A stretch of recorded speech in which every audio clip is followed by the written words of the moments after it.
there's so much more going on in your brain than something being wrong with you. And what's the result of all this?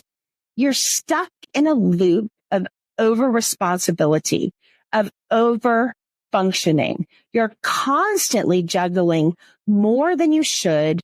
And then you're feeling guilty if you drop even one ball. Hey friend, welcome back to the Art of Managing Your Brain podcast.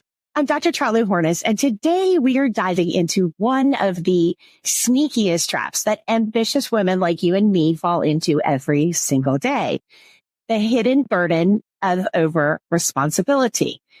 If you've ever felt like you're carrying the weight of the world on your shoulders, if you're managing not just your own work and life, but everybody else's emotions, their problems, their expectations, then you are not alone. And let's be real. It's exhausting. I mean, it is exhausting. And you might even be wondering, is this just the way life is supposed to be? Is it me? Am I the problem? Look, here's the truth. It's not you. Guess what? It's your brain. And it's also cultural programming that you have been absorbing your entire life. It is the cultural expectations that you have been immersed in since the moment you took your first breath until the very breath you just took right now.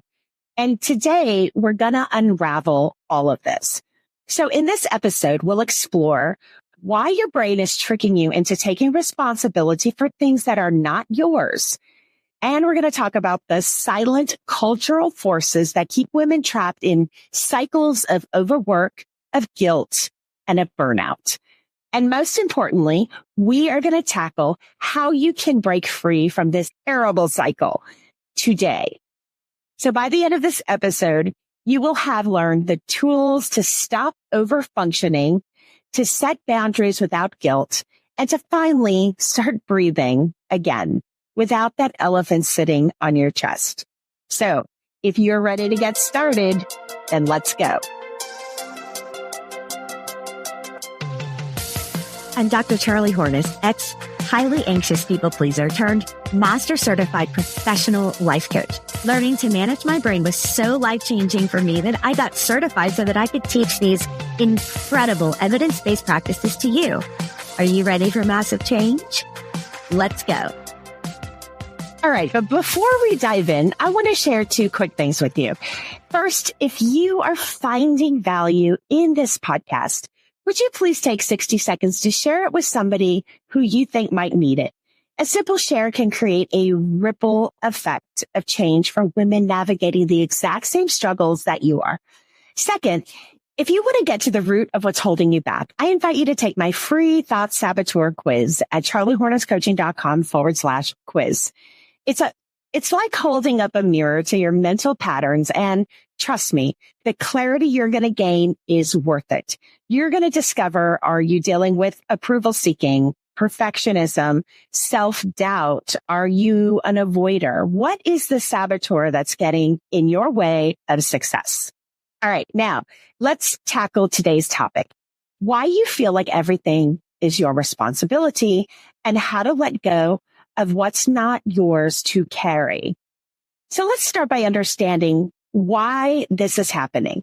Why do so many women that are smart, capable, educated, experienced, brilliant, gifted, why are so many women dealing with feeling like it's their job to handle everything?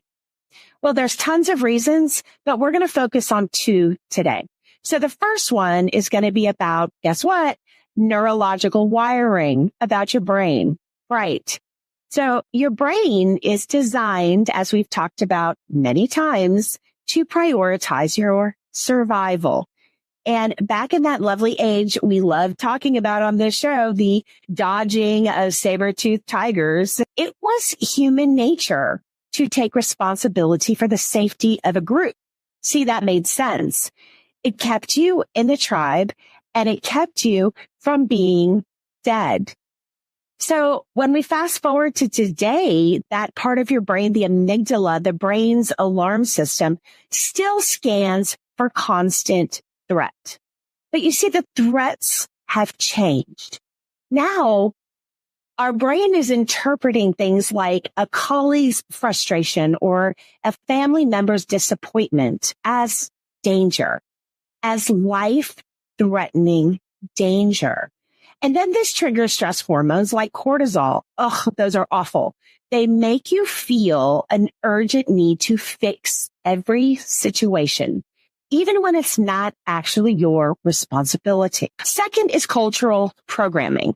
So society has conditioned many women to be caretakers, peacemakers, and emotional managers. Now, I'm painting with broad strokes here, but when we're talking about systemic social expectations, it's more often than not the case.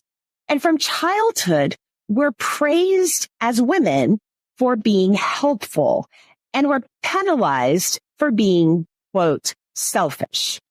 And these messages, they get baked into our belief system. They leave us feeling guilty or inadequate, like we're not good enough when we try and take a step back, when we try to protect our own boundaries, when we try to say no. There's so much more going on in your brain than something being wrong with you. And what's the result of all this? You're stuck in a loop of over responsibility, of over functioning. You're constantly juggling more than you should. And then you're feeling guilty if you drop even one ball. All right. I need you to know, I see you. I have lived this. I have embodied this. It feels like no matter how much stuff you do, how many emotions of others you carry, it's never enough. Let me tell you something important. Just because you can carry it, whether or not you're doing a good job of carrying it, just because you can doesn't mean you should. The problem is not your capacity. Of course, you can do all of these things. You are, like I said, gifted, talented, brilliant, capable, very experienced, smart. This isn't about your capacity. It's about the unrealistic expectations that are placed upon you by your brain, your survival mechanism, the culture you have been steeped in and immersed in your entire life, and sometimes even yourself. Let's talk about the toll that this takes, not just on your time and energy, but on your brain and your body. So the first piece of this toll is, of course, burnout. Now, I will always argue that burnout is a result. It is a symptom of a problem. It is a symptom pointing to a bigger issue. Burnout is not the issue. Burnout is not about you not caring for yourself, you taking on too much, you letting people get away with blah, blah, blah, blah, blah. If you hear what I just said, you hear that I was putting all of the onus on you.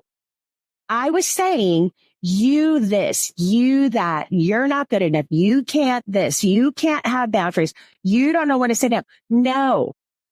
Burnout is when all of these social expectations that are external and internal start coming at us at all sides, and we get overwhelmed and we cannot perform at the level society expects us to perform at. So back to burnout. Once we get to the place, the symptom of burnout, it's this chronic over-responsibility that leads to this physical and emotional exhaustion. Here's some symptoms of that. Snapping at people that you love, forgetting important details, or feeling like you're just running on empty. These are all signs that you have hit the place of burnout, or you're teetering on the edge of it. The second symptom is guilt and shame. When you cannot possibly meet impossible expectations, you internalize this as a failure. You believe you have failed. And this reinforces the belief that you need to try what? You need to try harder. You need to, have a better boundary. This is all creating a vicious cycle that the longer it goes on, the harder it is to break. And the third sort of symptom is brain overload or mental fog. It's when we're constantly managing other people's emotions and problems. And this keeps our amygdala, our limbic system, our automatic nervous system in overdrive. Our HPA axis is constantly online, flooding your system with cortisol and all of these neurotransmitters that are damaging. These things over time damage the gray matter in your prefrontal cortex, the part of your brain that's responsible for clear thinking and decision making. Look, here's the truth. Over responsibility, over functioning doesn't just steal your time. It rewires your brain to keep you stuck in a system that is failing you from the get-go. I want you to think about one thing that you've taken on recently that isn't truly yours to handle. Was it a colleague's task that you agreed to help with? You felt a little pressure. You didn't want to say no. You were worried about what they would think. Maybe it was a family member's emotions that felt you compelled to soothe them. Let's do a quick exercise. Write this down. What is something this week that happened that you felt compelled to fix, to carry the responsibility of, to overfunction in? Write it down. And then I want you to ask yourself two things. The first one is, what belief made me take this on? Or in other words, what thought occurred when this happened that made me feel like I had to say yes or take it on? Identify what that thought was. For example, if I say no, somebody's not going to like me. They're going to think that I'm lazy, whatever. Think of what was the thing that you thought about that made you feel like you had to take the thing on. Then I want you to ask yourself, what would happen if you actually didn't do it? Now, I don't want you to speculate on what you're afraid might happen. I want you to think through the facts of the matter. If you say, however you want to define the boundary, I won't, I can't, blah, blah, blah. What will actually happen? And here's a spoiler. I'm pretty sure the world is not going to end, nor are your relationships. And if they are, I have another episode for that. All right. So give that exercise a try and then let's keep going. Here's the good news. You can retrain your brain. You can rewire your brain to let go of unnecessary burdens. And it starts with 3 simple steps. So the first one is reframe the narrative. Instead of thinking, if I don't do it, everything will fall apart, try saying, it's not my responsibility to manage others' emotions and solve everybody's problems. Say it out loud. I want you to feel the freedom in those words. If you need to go out in the grass and spin around and, sing like you're in the mountains with what's her name, do it. Do it. It's not my responsibility to manage others' emotions and solve all of their problems. The hills are alive with the sound of music, friends. Say it out loud. Feel the freedom in those words. All right. Number 2, we're going to talk about strategic boundaries. So when somebody asks you to take on more than you can handle, I want you to practice some responses. For example, respond with, I don't have the capacity for that right now. If you go back to one of my episodes, you can steal my cookie line where I say, that's just one more cookie on my already full cookie platter, and it's going to make all the rest fall off. You can also think about that extra orange in the grocery. If you put one more on the pile, they're all going to roll onto the floor. So those are the images you need to have in mind when you say, I don't have the capacity for that right now, because you're going to end up with oranges rolling all over the floor of your mental health. So don't do that. You can also just say something like, hey, I bet you can handle that. Let me know if you need my help. You can put it on them and encourage them authentically. Truly. You do people favors when you give them your trust. You do people favors when you encourage them, when you believe in them, and when you let them handle their own shit. You also do people favors when you let them fail. That's one of the hardest things to do. But in my field, one of the first big lessons I learned that changed my life, and it took me probably 10 years, was to let other people fail, because they will see the level of work needed potentially for the project that they're putting on you. They have no idea what they're asking you to do until they've done it themselves. It's okay. They also learn lessons. They learn their own levels of boundary, of capacity, of what not to do, of how to do something better. Look, do people a favor of trusting them, encouraging them, and letting them fail. Fixing is codependent. Fixing is keeping people from hurting, from learning, from falling down and skinning their knee and learning not to do that again, from failing, from fixing their own mess, from learning how to be an adult. So here's another thing you can practice while you're out there up on your mountainside spinning around. I trust you'll handle it. You're going to be great at it. I'm here to help. If you need some help, let me know.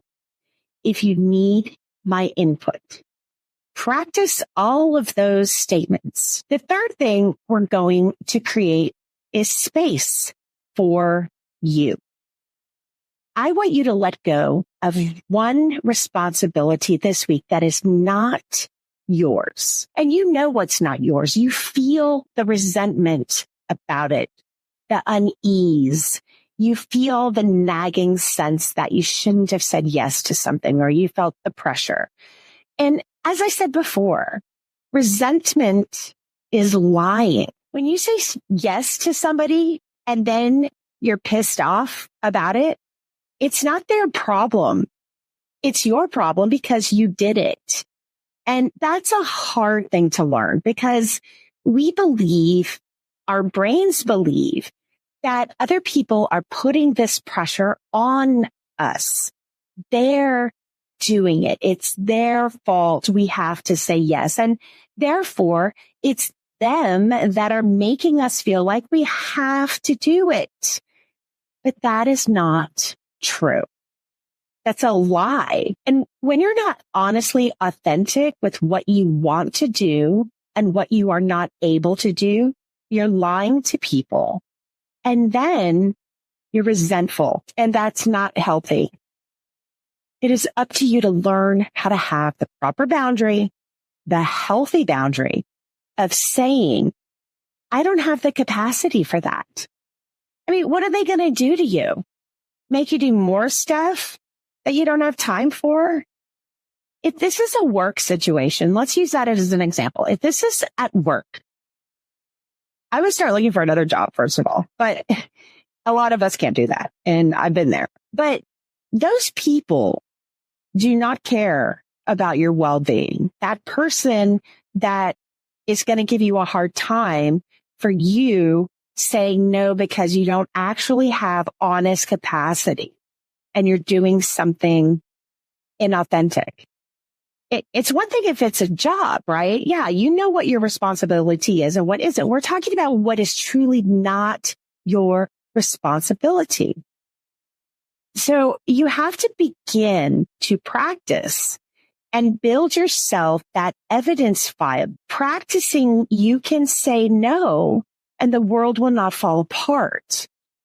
And the first few times you do that, as you build this evidence that you can say no and the world will not fall apart, it's going to suck. So know that that's going to suck. But every time you do it, it feels a little bit better. It gets a little bit easier. And the results are typically not as terrible as you think they're going to be. Now you're going to get, the occasional jerk who does not care about your boundaries. I've got a place now where I can put everybody's resources in one storefront. What's really cool is when you use the what we call affiliate links, and I'm now becoming an affiliate for a whole bunch of different things.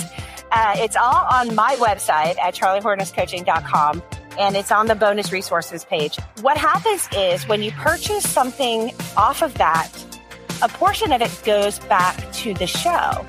And so what you're doing basically when you buy from there is you're supporting the show at no additional cost to you, which is kind of like the coolest thing ever. It's going to help us continue to create content for you and bring on incredible guests that are, they blow my mind. So I'm hoping they will blow your mind too, whether it's metaphysics and psychology and theology or high fantasy romance. You're going to find your next favorite read right there. Let's go. So this stuff is going to take some practice. So you can delegate.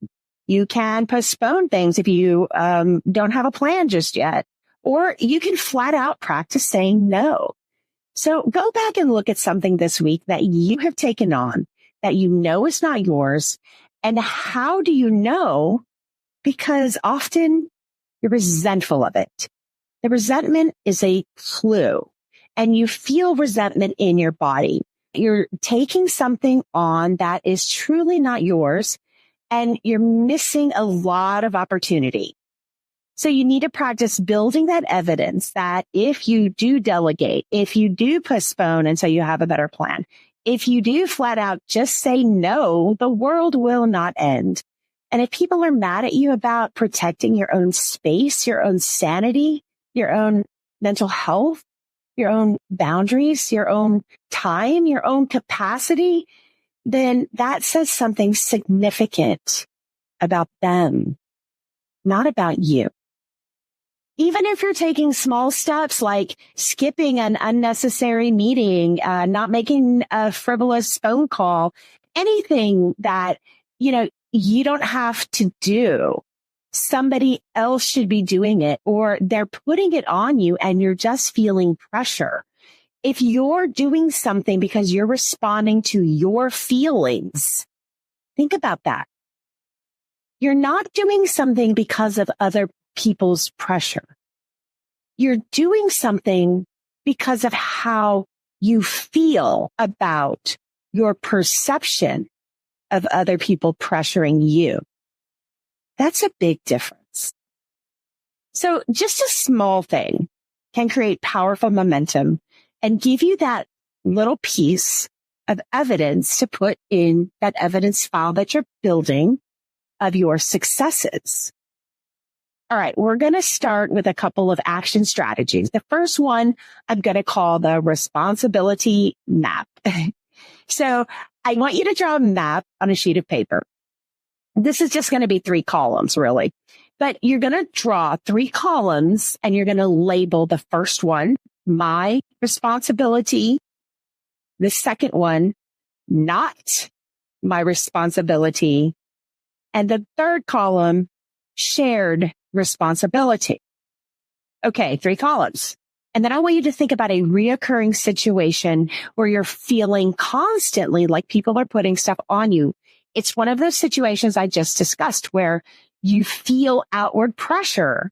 You believe other people are making you, when the truth is you're reacting to your own perceived feelings about your own perceived situation, about your own perceived beliefs that other people are pressuring you. So this is something reoccurring. So maybe it's a person, a specific person that's constantly making you feel this way, seemingly. You think they're making you feel this way. Maybe it's a specific situation, a specific environment you're often in, but it's reoccurring. And you have that gut feeling of resentment, right? So take the one reoccurring situation where you have the resentment, where you're feeling overwhelmed by the perceived responsibility being pushed on you, or you're feeling like you're being pushed to overfunction, like, managing team conflicts or dealing with family dynamics that continue to happen around you. And you just feel like you need to fix them. So take this reoccurring thing and write down every perceived responsibility in the first column, yours or not. Don't classify them yet. Just write everything down in your column. Then I want you to review the list and begin to cross them off your column and move them to the column they belong in. So is it truly yours to own, or does it belong in the other person's column? Once you're done moving everything around, then you're going to have to process that. And look, here's the thing. Nobody's grading this. Nobody has to see this.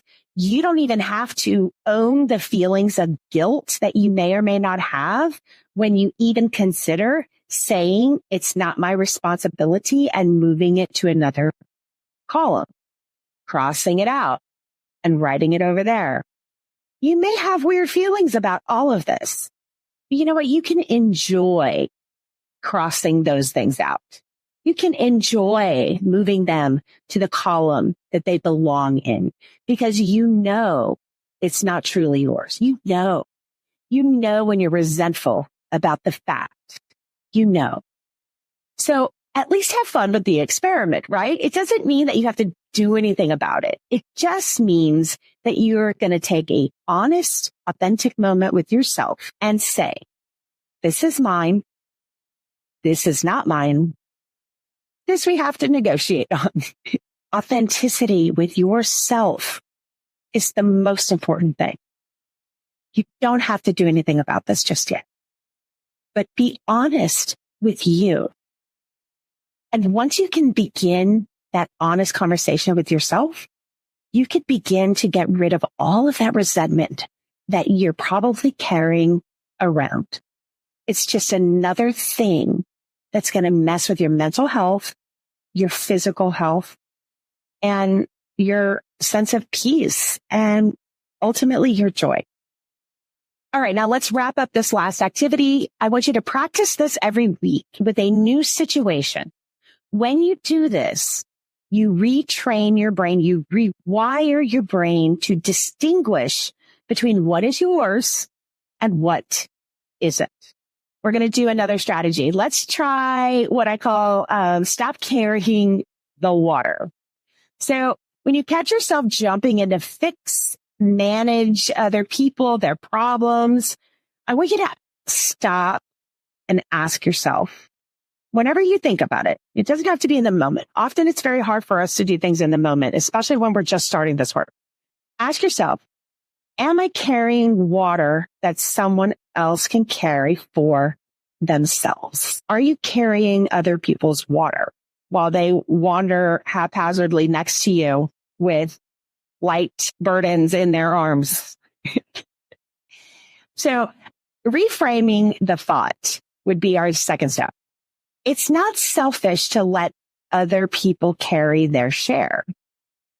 It's empowering for them and it's liberating for you. Then you're going to set a boundary. Try saying, I trust you can handle this and I'm here if you need my guidance. And this allows you to step back while still being supportive, back to what we were saying earlier. That's how we set the boundary. So I want you to practice one boundary setting statement. Write it down, rehearse it, and use it. Because it's people that are reoccurring. It's situations that are reoccurring where you need this work. Because if it happens once, it may or may not happen again.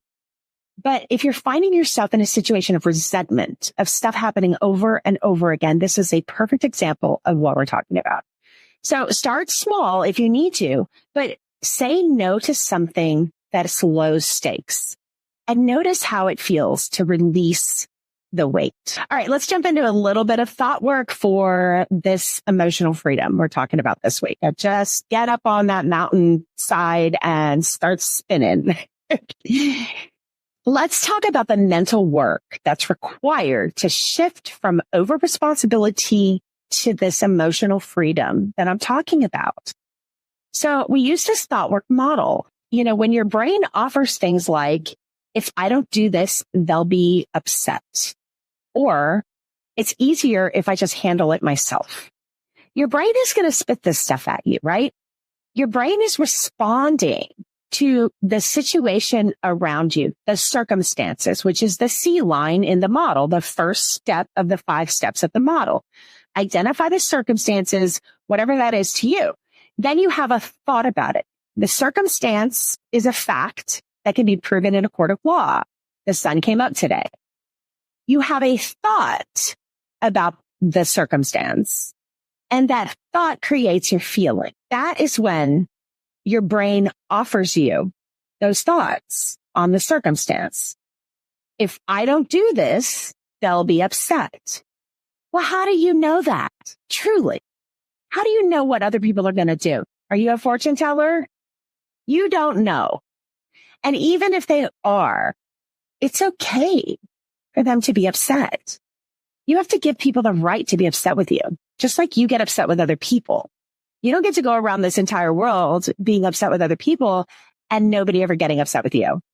It's okay. It's not the end of the world. When your thoughts are coming out at you, they're going to be upset, or it's just easier if I do this myself. But then the resentment is there, even in the way we say it, right? So ask yourself, are these true thoughts, or are they just stories I've been conditioned to believe? Are they just stories I'm inventing in the moment? Do I have proof and evidence that this is actually true? Whatever the result is you're concerned about. We reframe the thought. It's not my job to fix everything. My worth isn't measured by how much I do for other people. Stuff like that. Reframe the thought. Every time you do this, every time you catch a thought and then you reframe the thought, you strengthen these neural pathways that lead to confidence and calm instead of guilt and overwhelm.